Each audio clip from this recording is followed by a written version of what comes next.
Hello, I'm just introducing a few ideas for anyone who's interested in improving their Kobo Forma. This is a experiment that I've just been tinkering around with, but first of all, I just wanted to say I enjoy using the Forma. However, I've experienced this myself and read online that other people have found the same issue as these buttons, although are a convenient way of turning the pages without putting your hand across the screen, the buttons can be a bit mushy and can be somewhat inflexible after repetitive pushing with the thumb, and so that a lot of times people will actually find it causes a bit of a hand cramp after repeated page turns. So I'm just going to show here that this was a few ideas over this and a few other issues that I was going to solve through very low cost items. So this is my actual Kobo Forma, and I bought a sleep cover for about $20 on Amazon, and it's pretty much as I bought it, except I'll show you what I've made in terms of changes. Normally when you open the sleep cover, the whole face opens, and that would include this sidebar here. But as I just mentioned earlier, the buttons I found to be rather irritating when pressed repeatedly over many pages. So I'm just going to show you what I did to make that improved. So now when I open it, you can see that what happens. The buttons stay in the same place here. They're covered. This can be opened up separately from the cover. The sleep cover still works, it turns off when you close it, but now you can see the original buttons under here, and the sleep cover part has become sort of a enlarged version of the original buttons. So now when I close this, I can push, and I haven't measured precisely, but I would say about less than half the amount of force pressure that was originally required to turn the pages is now necessary to have these pages turn quite fluidly. It's almost subconscious now. I can just kind of twitch my thumb and it will turn the page. And you can still hold it with one hand. In fact, it's actually easier. And that's what that looks like. And it doesn't get triggered just by handling it. If you just lightly tap it, you still have to give it a deliberate push, but it's barely perceptible as far as the effort on your thumb. And once again, you can do the same level of reactivity going back.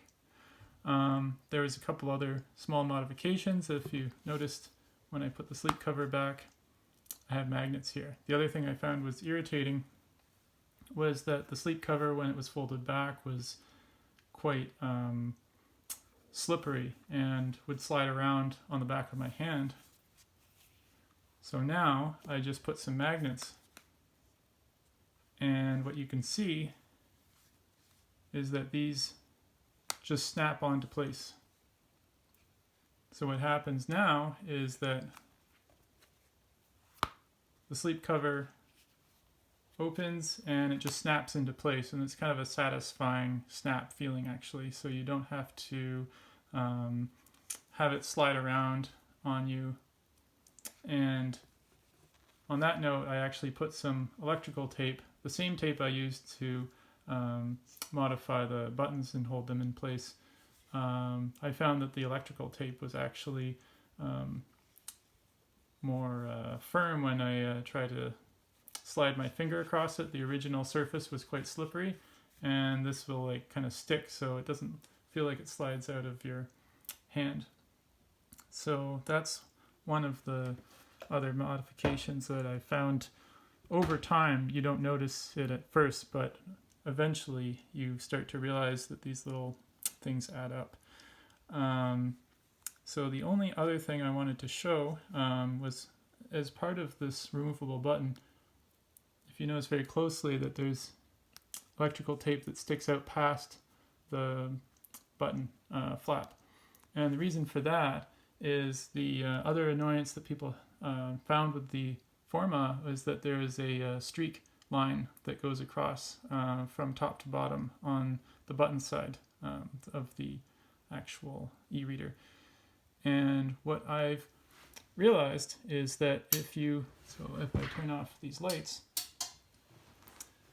if you just cover the first millimeter, so you can't really see any difference in the margins.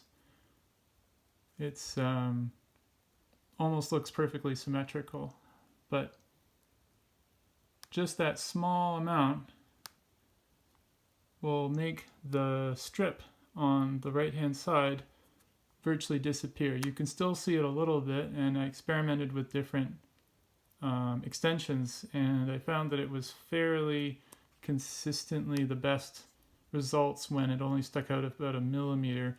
And it actually works better when it's slightly detached from the surface. So if you taped it directly on the surface, it doesn't have quite the same level of effect as when it's attached to the button flap. So that was the main way I managed to fix the problem without really going to any serious technical level of difficulty.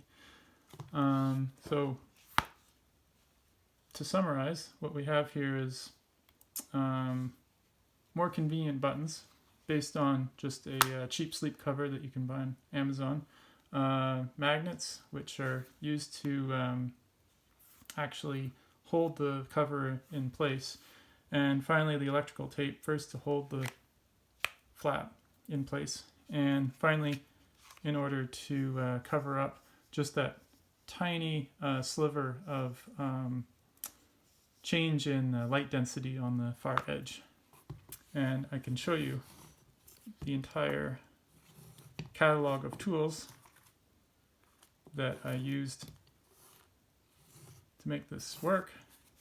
This is just 4 things. Electrical tape, an X-Acto knife to cut along the edge here. Well, these aren't even specifically necessary, but just to fill in the gaps of the buttonholes. Normally the buttons are supposed to be covered and not pressed when this is laid over top, so I just basically used these zip ties as filler.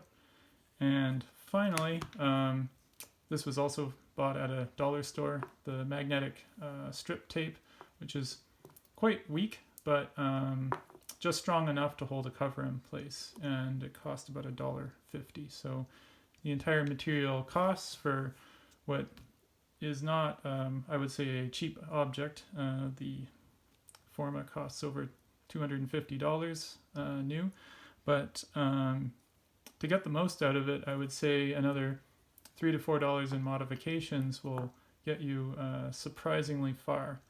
So that's everything, and thank you for listening, and that's my all I have to say about that.